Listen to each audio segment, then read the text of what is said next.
So, welcome to the 12th episode of Tokenizing Everything, our weekly interview series with thought leaders in the blockchain industry.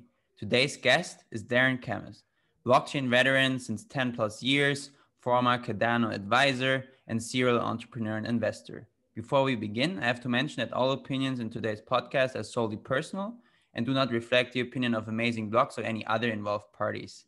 So, it's a pleasure to have you, Darren. And how are you?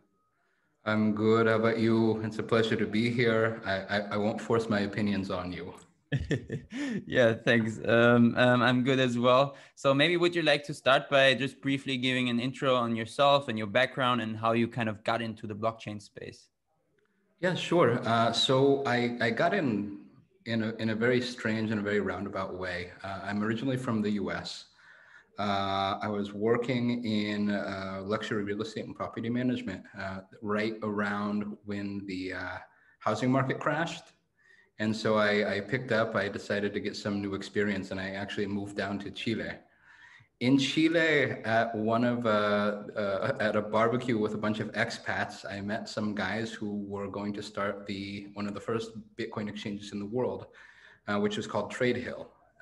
And I joined after a weekend of researching. So this was back in 2011. No one really, I would say maybe tens of thousands of people knew about Bitcoin at that time. And it was the most fascinating thing, that I maybe ever read in my life. And I was intrigued. I didn't know what I was getting into fully.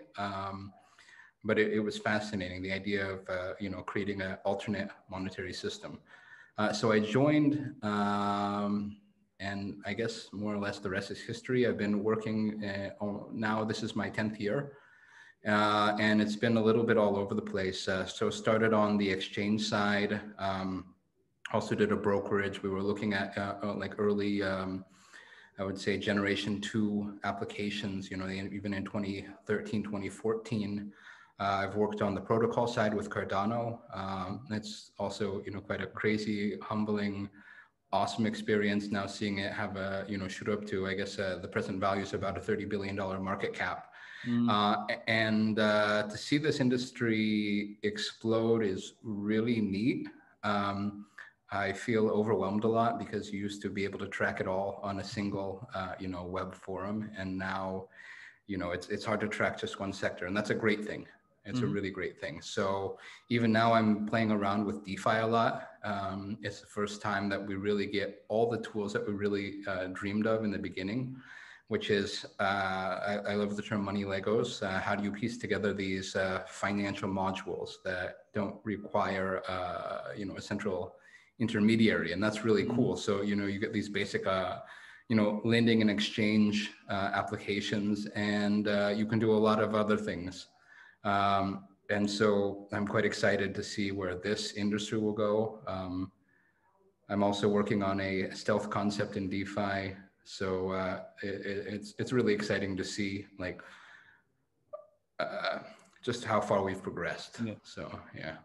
Yeah, I mean, it's exciting, especially when you've been there in such a long time. I mean, I joined the space like in late 2016, right? So obviously I'm far from where you joined, but still, I really see the difference back in the day. Even then, like in terms of researching in the space, you had it was all, very, little, like in terms of what it was offered. It was very hard to kind of find your way through the mud, but now there's just tons of information out there, and really already in terms of the educational aspect, I think it really progressed in the space, which even I had to kind of really struggle at the beginning and make my first mistakes and before I really could join the space. So could you maybe give some details on your take or your position in the Cardano world and the ecosystem, and maybe what your role was and how you actually joined Cardano and how you were approached by them, or how did you approach them, and a bit about your experience there? Yeah, sure. So actually, really quickly, kind of my journey has taken me from South America to Asia, Asia now to Europe. So how I got to Asia was actually starting basically a cross-border payment company called BitNexo. We won a lot of awards, had great recognition, but our business model was quite difficult. Anything cross-border payments is high regulation. You have to have basically a high churn. If you think of a strain on bank accounts, it's for every dollar that goes in, it goes out.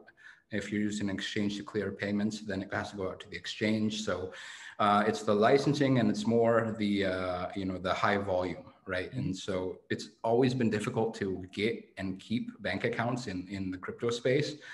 And so in the end, I shut that down after doing it for about 2.5 years. Was in Shanghai at the time, and I knew a lot of these people. I knew a lot of people in the space. Actually, I got connected with some people that I'd met a couple of years before in Miami at an international money transfer conference, through different connections, being in the space a long time.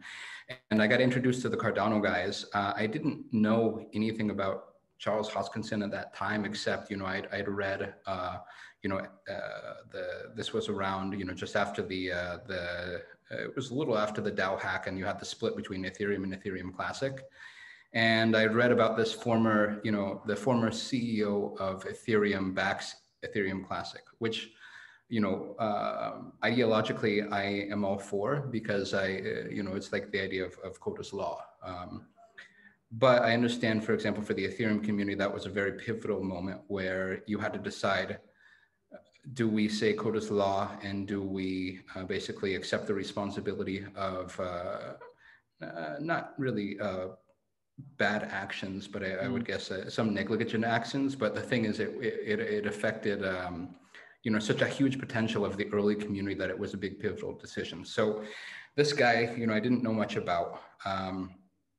We ended up meeting in Shanghai, and to be honest, I really was amazed by his vision, and I aligned with him very much on both the technical and the social side. And he was talking about, the false dichotomy.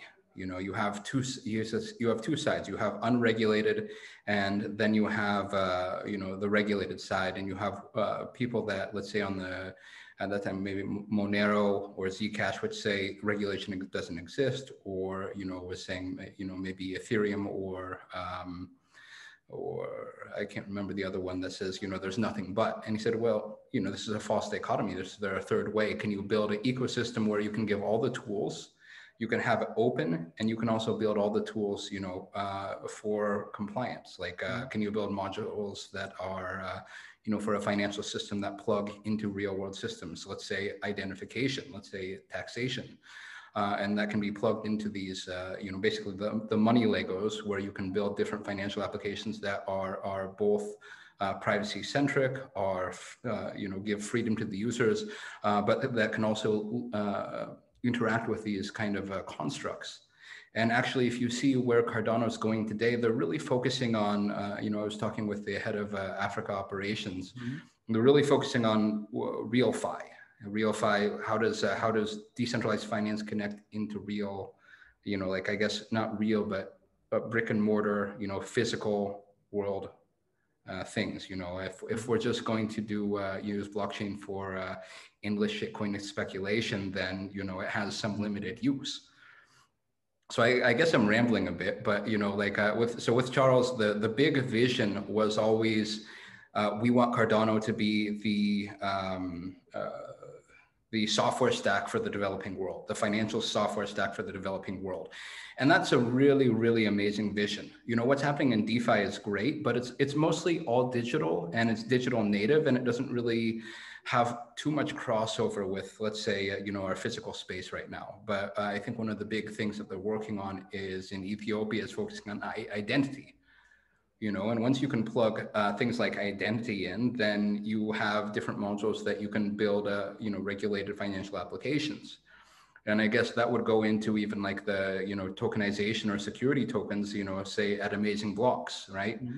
So when you're talking about tokenization of real world assets, if you're talking about tokenization of securities instruments, let's just say a company formation, the incorporation of a company and tracking shareholder issuance, then that's something where you have a very clear set of rules that's been around for a long time, that it can be quite easily coded into a contract. It can be very easily and transparently tracked.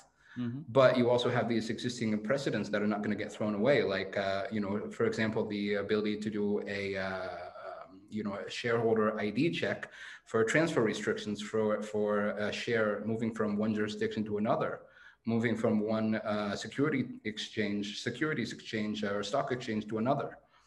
So you have to be able to tie in some of these things that are, just simple, like government identity, if you want to build these kind of regulated applications. But if you think about tokenization on the DeFi side, you have also some really cool things. So for example, if we talk about just the lending space or a lot of these spaces like lending and DEX have been really the two main drivers, but they're made possible by some kind of new innovations. Mm-hmm. So in 2017 with Cardano, I was helping mostly out with Emergo, which was a venture builder. So we were getting a lot of DEX, and a lot of DEX at that time. I would say there was maybe, let's say, at least a 10-to-1 or 9-to-1 ratio. 9, maybe not so viable. Maybe a lot of people coming to the space because they could raise funds particularly easy at that time, and then some really innovative stuff. And I probably missed out on a lot of opportunities or even thinking about DEXs at that time because people were reimagining exchange and how it can be done, using this money Legos concept. My biggest problem was I couldn't reimagine exchange without a functioning order book. And that was always too expensive to do on chain. And it's my fault because I had blinders on, and now what we're seeing is you have this idea of liquidity pools and automated market makers, which is something really cool, where someone can sit 2 assets in basically this Lego block, this liquidity block, and people can trade against that. And the automated market maker, it determines the ratio, and that's a very interesting form of price discovery. So if you take that same liquidity pool that's going to lending, that's going to DEXs, you can actually make it into different types of funds. Mm-hmm. So how can we connect DeFi to, let's say, brick and mortar? End of last year, I was talking with some entrepreneurs from Kenya, and they were working, they're basically focused on credit scoring. Mm-hmm. And credit scoring in developing markets is really hard to do because what it's really talking about is past behavior. So past behavior, it has to do with basically, spending, repayment, income, and a lot of different things that you need like very strong data points on. I was talking with basically a credit scoring specialist for SMEs, and he said, you know what? There's really no secret to credit scoring. Credit scoring for SMEs comes down to the people involved. So these guys have really cracked credit scoring in Kenya. They're doing it for SMEs. They have a 95% repayment, which means 5% default rate. The average loan size is about $300. The duration of payback is usually around 300. Mm-hmm. And for example, the APR is about 20% per annum, which is about almost 100% improvement on what they can get at the banks.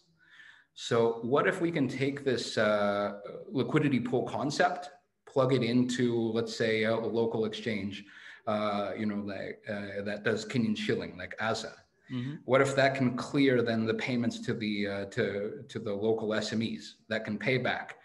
For the local SMEs, whether it's a liquidity pool, whether it's a large bank, whether it's a high net worth individual, it really doesn't matter because that part is invisible to them. And so we need to make this like blockchain part invisible. That's the whole point. Most people, when they drive a car, they don't think about what makes it go. They just get in, push a button, and it goes, right? Mm-hmm. So we interact with products, and as soon as it's magic, then we can use them. So how can we take this plugging of this decentralized liquidity concept into SMEs in say Kenya or Ethiopia? This is a really cool thing. If we go a little further, let's say down amazing blocks and security tokens and tokenization of securities assets, we can take those what are debts and bundle them. right? So you can create baskets of loans, have a certain credit scoring, and it can go out not only to financial institutions, but it can go out to individuals, or it can go out to these liquidity pools, which are essentially funds. And for example, instead of loaning out USD Tether or USDC, to people that are, again, speculating on assets, if you can get comparable APY, lending out to SMEs, does it really matter? So that's a really cool possibility. And then if you can pick from a basket, say I want a loan portfolio A, B, or C, and you can actually make a difference in these, in different economies, and you're essentially fulfilling a market role, which is you have this desire for credit. If you have that credit scoring and then you have the liquidity provision, then you're making something really fundamentally better for people. Let's say in that case, the small and medium business owners. Yeah. That was a long answer. Sorry, I kind of rambled there. No, good. I mean, it's good. It shows your in-depth knowledge on this space. I would say, it's like, especially the topic of how to integrate real-world assets into DeFi protocols is something that we at Amazing Blocks also look at currently. Obviously, we're thinking about it. We've explored opportunities. I think collateral, as you also mentioned, is a great use case for this. But what the pain point here, I think, currently is still the regulatory side. So what is your take on this? What needs to happen from a regulatory side? I mean, sure, there's certain people that say, okay, let's forget about the regulatory side and we just build our projects. But I think really we need progressive jurisdictions, following suit in terms of the technology, right, that they want to have this legal framework in place for. So what do you think needs to happen here? And would you say, have there been already great developments in this space? And maybe are there also other jurisdictions that are doing the wrong approach maybe here? Yeah, so let me paint with a broad brush and give, like, I guess my suggestions for regulatory in general, and then let's go back to, let's say, the first time that I heard Charles talking about this false dichotomy, right? The idea is, so here's the thing, decentralization, it's a technology that once it's out, it cannot go back in the box. For better or worse, regulators need to understand this. No matter what your value proposition, this is the case, right? In a node-based, computer network, you would have to close every node. So it's more like it's something that's there and you have to deal with it. So I guess the places that are going to be more protectionist are probably going to fall behind. The places that are going to be more open, they'll, basically attract a lot of people. But if we talk about, let's say, security tokens, right? Security tokens, I actually spent the last 2 years trying to build some in the security token infrastructure. And I've actually gone to DeFi, one, because it's moving so fast, and two, because, the security token space, it hasn't really taken off as we thought it would. But for me, it's an inevitability. What's the question is really the timeline. Yeah. So you have kind of like, I guess, first tier, second tier, and third tier jurisdictions that are looking at security tokenization, right? You guys are operating right now in Liechtenstein, I believe, which is one of the first jurisdictions to recognize, tokenization of corporate entities. I think Switzerland just 2 weeks ago announced that they have a framework to recognize the tokenization of legal entities. Singapore is quite progressive. And so these are major financial institutions, financial jurisdictions, right? You also have more, I guess, forward thinking, but much harder to break into. Actually, maybe Liechtenstein is one of these. You have Gibraltar, which was looking at, a lot of like tokenization, trying to attract companies to register there. You have Malta. Even let's say in the Asian context, you have the Philippines, you have Thailand, where the regulators are looking at security tokens and saying, how can we embrace these? And you have a lot of people that are looking to set up structures in there. But on the other side, you have corporate structure, which is one thing. It's really great to trace, ownership. Is it a must-have? Probably not, but it's so much better than the pieces of paper, right? The other Mm-hmm. side, though, is the capital side. And the capital side is where it's, I guess, most fast and loose is the crypto side. And that was the ICO boom that we saw in 2017. And we know from SEC enforcement, basically how that's seen. And Mm-hmm. it also goes to, people having their heads in the sand, thinking that these things don't exist when they could just basically, pick up, I guess not pick up a computer, but they could just Google, basic securities laws. But on the other side, you have this seeking of capital, and capital is really usually concentrated in these major jurisdictions.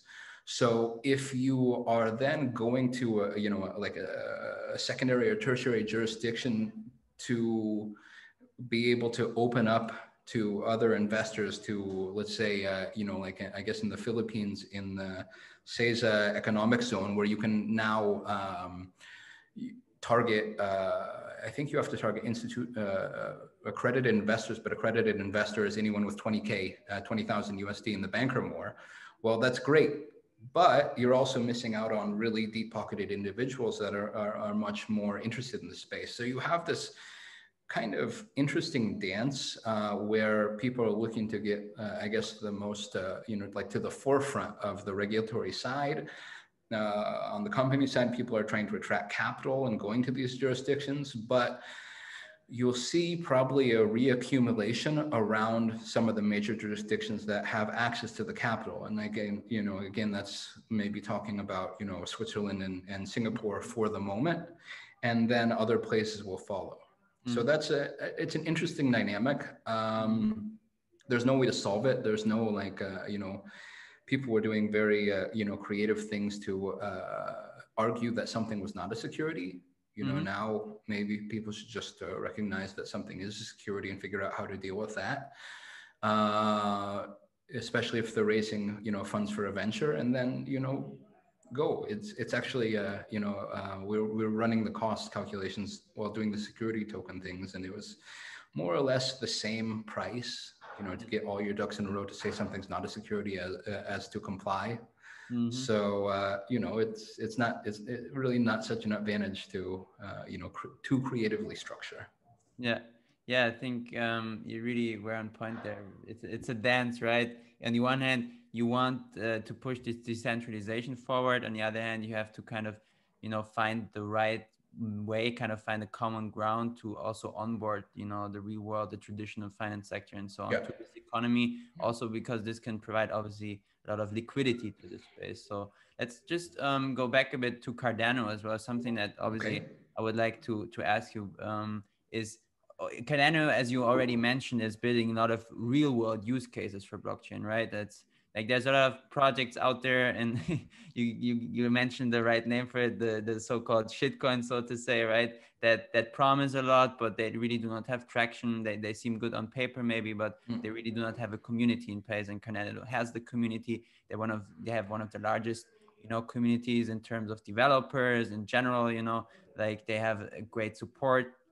They do great partnerships also recently, for instance, with other pioneer projects like SingularityNet, for instance, that they partnered with. And so they're really working to foster this mainstream adoption, but the right way. And also I'm a big fan of their social impact that they're providing. So recently they announced this ID project throughout several African countries. And really, I think that's the way to go, right? Like looking at the market cap and comparing it to other market caps of other projects out there. I mean, one would think that Cardano has to definitely, rise even more. And that's no investment advice here from my side, but still, it's like there's a lot of upside potential I still see there. And maybe could you just briefly compare Cardano to say other blockchains like that are in the similar space, like Ethereum, because there's always this talk about an Ethereum killer. I personally do not think there will be an Ethereum killer, but these blockchains will kind of interoperate with each other, because blockchains are interoperable at the end of the day, mostly, or should be at least. And there's also other interesting projects like Polkadot, Tezos, and so on. So maybe can you give your take on how these blockchains will kind of play out and how they stack against each other? Yeah, for sure. So I wrote a piece just actually this week on LinkedIn. It was a bit of a catharsis. It was about Elon Musk and the Tesla's decision to, purchase 1.5 billion in Bitcoin, and that it's a choice to the alternative. It's long innovation, short inflation, or shorting or hedging the US dollar. And the idea of the alternative is the thing that I want to pick up there. So alternatives are interesting. So the idea, like you said, of the ETH killer, well, each of these has a different kind of social construct. It kind of has a different financial and economic incentive construct. So Ethereum was funded by some of the early Bitcoiners, who in turn, became enriched by the Ethereum, market value, and have funded things inside of it, right? But we know that Ethereum has scalability issues. We know that Ethereum is now transitioning in a 2-year transition plan to ETH 2.0. And to be honest, I've read the design philosophies of Cardano, Polkadot, Ethereum 2.0. They're not so different. The main premises are you have a lot of the basically a lot of the security tied to the main chain. You offload to side chains, and you're looking to sharding, which helps for transaction scalability. In the end, they're not so crazily different, but the approaches are. So, for example, Ethereum has a lot of accumulated wealth and a lot of buy-in, and it kind of stays there, right? So, for example, let's say you and I started a business, and we were moving an app from iOS to Android, or vice versa. We could do it. We would change our user base of our applications just because of who uses those devices, but it's not like we're major shareholders in Apple or let's say Google. And in the case of Ethereum, yes, because you are also, I guess, partake in the value of the network by holding Ethereum, and are building on it. But if we see this basically, DeFi boom and the price increase in Ethereum, people are fighting for block space, and it's becoming very expensive. And it's actually very, we're seeing it basically kill the utility for the average person. I was shuffling around some things today, and maybe 4 transactions cost me around $200. I was spending a couple $100 in USDT, and it cost me $30 in ETH to send it. So this is not scalable. We know this, right? But Ethereum is working on it. Cardano is working on it. Tezos is working on it. Polkadot is working on it. I think, let's say if you take Polkadot is taking a lot of the strategy of actually drawing from Ethereum. Gav Wood, he was the creator of Solidity. He was, I think, chief scientist at the Ethereum Foundation, and is the founder of Polkadot. They're building bridges, interoperability. We know that Solidity has inherent flaws and weaknesses. And for example, that's one of the reasons that you see, let's say, Cardano or Tezos, which have different design principles. They're using functional programming languages, which are more robust, at least at the protocol level, because you can construct mathematical proofs to prove security. And this is important, especially at the protocol level, and if possible, and depending on the use case, at the smart contract level as well. So I think, Polkadot is getting a lot of people over from the Ethereum ecosystem, which is great. It's huge. It's the biggest one by far. Tezos and Cardano are taking a different approach on the core. Some people have described Tezos as Cardano Lite, for example, if you're talking about like the design of the machine. But they've taken actually a very strong approach towards security tokens. I think part of the dev team sits in Paris, and they're close to SocGen, and SocGen is committed to issuing a couple of billion of bonds on Tezos. And actually, BTG Pactual, one of the largest investment banks in Brazil, is also issuing bonds on Tezos. So you have some of that real fi / regulated finance crossover. If you take Cardano is looking at a very different kind of use case, which is like to be the developing, the financial stack for the developing world, which is awesome. That is a vision that I can get behind, and it makes me excited. If you can't see, so for example, if anyone's listening to this and has some ideas, feel free to add me on LinkedIn. I'd love to talk about it.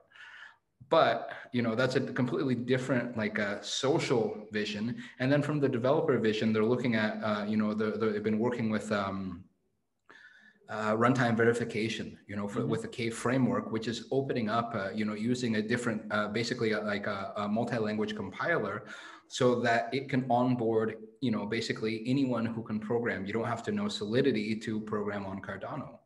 And so that's a different strategy than to attract developers. So these kind of strategies, they're economic, they're social, they're monetary, they're attracting dev talent. And it's a huge range of things. And, I'm really excited when we can do, some of the applications that we were talking about earlier, which is from a liquidity pool, I can delegate some funds that will go, I can choose, let's say, 20% per annum, like on a yield, to either delegate to someone who's shitcoin speculating or someone who's running a business and that's trying to grow. And what the one that I'll choose every day is the SME. So, but as we said, that regulatory embracement of that will be, is both, a driver, and it can hurt on that side. Yeah. So we'll see how that's playing out. But we also know it's playing out very interestingly. Now we have a lot of the basically blockchain, not Bitcoin people that are coming out of the woodworks and now changing the tune. Yeah. Saying that it's so great that Tesla is so, forward thinking, with their purchase of Bitcoin as a treasury asset. Yeah. So you see a lot of changing narratives, and it's okay. You know what? I have to say, it affects me personally, but it's a net positive thing. It's a really great thing because, the whole thing, the whole blockchain mechanism works because you have some economic incentive for decentralized parties to keep basically a network honest and operating. So that's pretty cool. Yeah, I mean, I fully agree that, we would have to see on the regulatory side how it plays out, and also the personal aspect with new people joining and giving that take. I feel you're there, right? Like, I'm the same sometimes when I hear people talk about it. Like, but it's exciting. It just shows how far we are in this space now. And like, obviously mainstream adoption is, people talk about when is mainstream adoption happening. I think it's gradually already being implemented, and projects or protocols like Cardano show that, and with real world use cases, and that's great. So, also I think, especially the social impact that Cardano has is something that also I personally have been following happily, especially, helping the unbanked, banking the unbanked, basically giving them an identity in the economic system, providing financial inclusion, allowing them to kind of build a passive income, kind of build sustainable wealth, right, for the future. And I think these are all key aspects. Also, I think, power grids are, especially in African countries, a great tool where you can utilize these power grids for the solar energy. You utilize it through the power grids, and then, for instance, mine cryptocurrency or so. And I think these are all great use cases that will definitely come to fruition even more in the future. And, I think definitely you made the right choice also in choosing Cardano initially. I think they're on the right track, at least not just looking at, how can we moon together, but also actually having a social impact in this space. And something I would also like to ask you briefly is, you mentioned also already SMEs as a great use case, right, for security tokens. But do you also see, obviously, like the topic of the podcast is tokenizing everything. So at the end of the day, technically everything could be tokenized. But do you see any particular other use case apart from SMEs that would be interesting to you personally, or that you think will be a major driver in this space? Yeah. Okay. So interestingly, like, I don't really understand NFTs, but I'm really excited. And let's say, okay, so like tokenizing something, if you do like, like, let's say securitization of like a great artwork, right? What you have is you have the reliance still. This is something that we can't get away from. How do you tokenize something that's in the physical world, right? You have to rely on trusted third parties, like let's say Sotheby's as a art broker, to tokenize a great work. Yeah. Otherwise, you get something like, in the early days of tokenization, you had NXT in 2013 that was looking at tokenization, and like someone was creating silver, basically silver-backed assets on NXT. And I think the issuance, the issuance that they did on-chain was about 4 times the known silver reserves in the world, right? So obviously it wasn't one-to-one backed, or you could say it was suspect, but you have this, kind of difficulty, with, you have to have a trusted intermediary. Maybe not have to, maybe there's some clever way, but that's the most simple way. You have to have a trusted intermediary to get from the physical world to the tokenized world. Everledger they've been doing this for a long time with diamonds, because they have a lot of, diamonds have a lot of different characteristics. They have cut, color, clarity, carat, and even a laser inscription with the serial number, right? And so Everledger was tracking this since like 2015 at least. And so that's a cool idea of like tokenization, and that maybe even opens up different financial markets for diamonds, which don't have secondary markets, for example. The gaming side and the NFT side, NFTs are, I don't know, they're too wide for me to really fully grasp. But for example, in the beginning of crypto, we were number 2 to Mt. Gox, in terms of basically trading volume, which was tiny. And I think the third one was always Verwox, which was it was a Second Life Linden dollars for Bitcoin. And so that was very clearly, people like using this alternative currency, two types of alternative currencies. One was Bitcoin, which is an open source software, and the other was Second Life Linden dollar, which was an in-game currency. So, people spend years building up characters and building up these assets, and they actually represent a lot of time and sometimes a lot of spend. And, there's all types of secondary economies that come up with these. I think it was World of Warcraft gold mining by Chinese, or other things like in-game assets. So how can you trade an asset? How can you sell an asset? Can that actually be basically a job? Let's say you and I sit here, we play on our phones all day, and we build up the greatest RPG character because we know we can sell it, in 1 year for a year's worth of salary. I mean, this is a kind of, you have to open your mind to these kinds of things. Like I said, I don't understand it, but I used to be a quite an avid gamer, and watching the rise of esports is really crazy. It's so popular, and if you don't think that rise can give way to other things, then for sure these in-game assets to be tokenized, to be traded, to have basically an economy tied to the real world, it's inevitable. So these types of things are absolutely inevitable.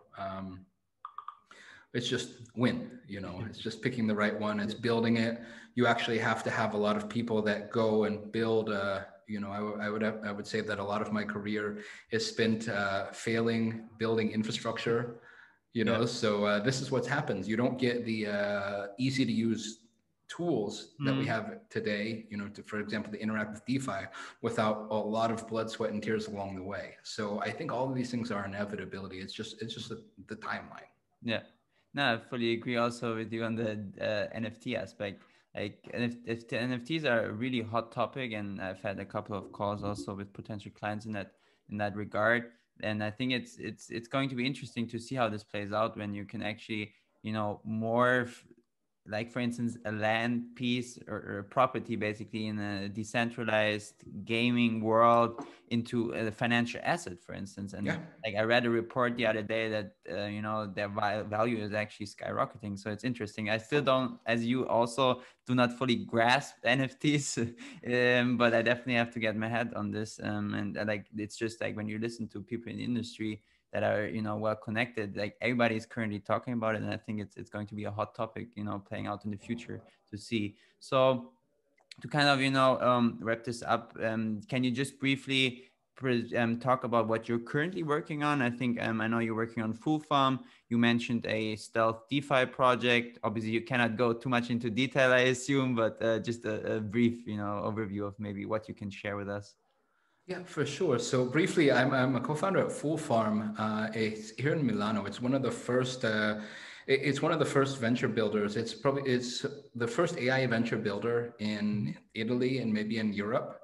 And if you understand what a venture builder is, it's kind of the antithesis of, like, let's say, open blockchain, but it's a great iteration off of entrepreneurship. So entrepreneurship, you have a lot of people that start a lot of things that die really easily. Why? Because people have some great ideas, or great ideas that they think that are great ideas, that as soon as they get in touch with clients, the clients don't think they're such a great ideas, and they don't want to spend money on, right? So Full Farm is a really cool model because it takes the idea of, it's reducing variance on startups and reducing risk. So basically, there's 30 co-founders. They all come from industry, let's say venture capital, media, telecom, banking and finance. And everyone is basically provides a different thing. They provide experience, they provide network, they provide capital. And together, collectively, and I think I'm the only non-Italian. So we basically are plugging people into this network. So it's really good for B2B models. So for example, if you want to sell, let's say, facial recognition software into a bank, you can come to Full Farm. You get access to financial resources, human resources, technical resources. If you're business focused, if you're technical focused, business resources, and you come in, you can start your company. Not start a company. You can start working on a product, on a solution, and get connected right away with the people that are going to basically, become your first clients, or maybe a potential acquirers. And if you think then from the European model, where it's actually it's much more difficult to spin up and wind down a company than, let's say, in Singapore or the US or Hong Kong. Then you have this kind of, big burden, logistically even, to get up and spin down a company. And it's hard enough working on a solution rather than thinking on all these things. So if you imagine, you can come in even as a sole founder with just an idea, come and get connected with technical resources, build it, get connected with clients. If and when it takes off, you can spin out a company of which, Full Farm takes a share as co-founder. Helps you find capital, helps you find the first clients, helps you find team once it's spun off into a new entity. So you don't have to put up all of this infrastructure, from the outset. So it really lowers the variance, lowers the risk across the board, and it's more of a shared vision, especially for the co-founders of Full Farm, but also for the entrepreneur. So that's a very cool model. I think it works very well B2B, and especially in Europe. Yeah.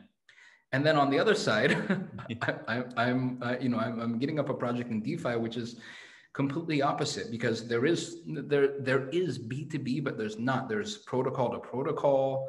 If you're talking about the lendings and dexes, if you're talking about the core base protocols like Cardano, Ethereum, Tezos, Polkadot.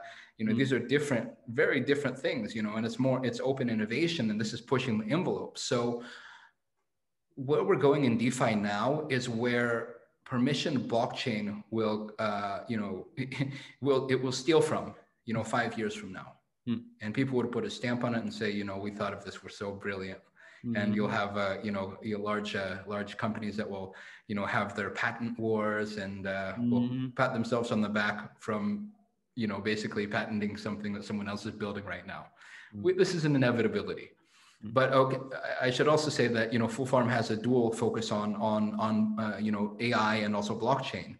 In the blockchain, it's much more of the B2B focused.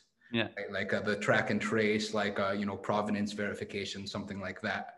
Tokenization of let's say reward system.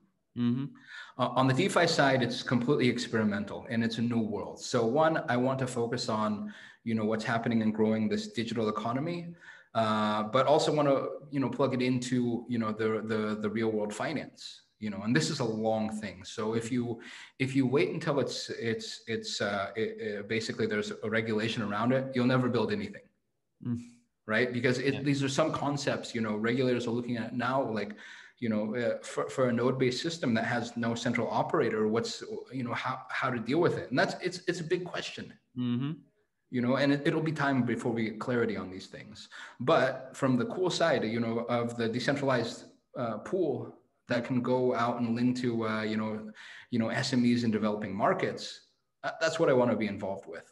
So I guess I can give you a peek. We're looking at basically, if you take the DeFi, total value locked or the available liquidity, it's split almost 50-50 down DEX, which is trading, and lending, right? And lending feeds trading. So we're working on how to bring some stability and predictability to the credit market. So if you're interested in that, I'm happy to, again, feel free to connect with me on LinkedIn.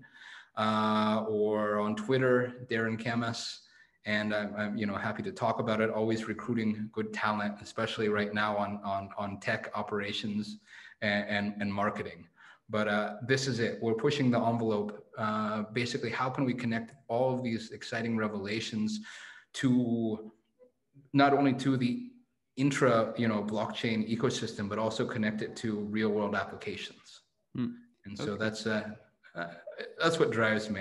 I'm waking up in the middle of the night, I'm dreaming of DeFi, waking up early, and it's a bad thing and it's a good thing. I haven't been this excited in many years. So, having fun, and that's really what it's about. Yeah, definitely. I think it shows like you're there with passion, and you know what I mean. Like I can feel that. Like that's the exciting thing about DeFi. It can kind of completely change a very centralized sector into a much more decentralized way, while still integrating, the traditional sectors into the space, and kind of having like a common ground that we also tapped in earlier. So last but not least, first of all, great insights. So a question that I always, like to ask my listeners, and I think for you, it will probably, I don't know, maybe not easy. It's not an easy question to answer, but still, I think you will probably have a great overview of it. Like, where do you see blockchain in general in 10 years from now? That's a crazy question. Yeah. Okay. If we go from the last 10 years to this 10 years, and then 10 years from now, well, my hope is that by and large, it will be invisible. My hope is by and large, people will be using these applications. This has actually been the dream of mine for a long time. I've used basically the car analogy for, let's say, maybe 5 years now. People don't care what's the magic is going on under the hood. They don't want you to explain, the consensus mechanism and why this tweak in the hashing algorithm is ASIC resistant or not, which it probably is not. People don't care about these things. They don't care about the underlying, as long as it makes a big difference in their life. So for example, if we can get to that magic moment where you have let's say the Ethiopian store owner that needs to get credit to purchase their goods, and they can save 30% on credit from the bank, and they get it in the local currency. Who cares? Who cares what's going on behind the scenes? And the best thing is that this kind of invisible but functioning financial ecosystem feeds itself. So my hope is that it's invisible. And actually, I got one last plug. What we're working on is basically will help. It's my hope that it will help bring external liquidity inside. So if we look at the macro scale, part of the reason that I would argue that Tesla made the bet is because we have huge basically monetary policy, printer go burr. You have a lot of basically printing of money. You have loose monetary policy. You have basically little to no interest rates, even pushing on negative. So you have a lot of this liquidity that's out there that's basically seeking yield, and it has nowhere to park it. But if you look, let's take USDC, right? You have a funny thing where the business, more or less, the business model for a stablecoin operator is redemption, and it's to play with float. But let's say I think USDC is sitting on around 6 or 7 billion right now, and they're earning float off of that. But if you take that 6 or 7 billion and you rehypothecate it, you lend it in the DeFi market, that's earning around 10% per annum. So the kind of the crazy thing is that, you know, the people that are using it have much better yields than the central, you know, mechanism itself. Mm-hmm. So when we see this liquidity flow in from traditional players into the DeFi space, because it's possible to get fixed income markets, it's possible to basically, you know, fix your cost of borrowing for, you know, more than a flash loan or more than a day, and you can start, you know, looking at, you know, longer time horizons. That's when all of this will grow together. That's when we'll get this kind of invisibility, this magic moment, and hopefully it's my hope that, you know, blockchain will be basically involved in everything and it will be invisible. Yeah.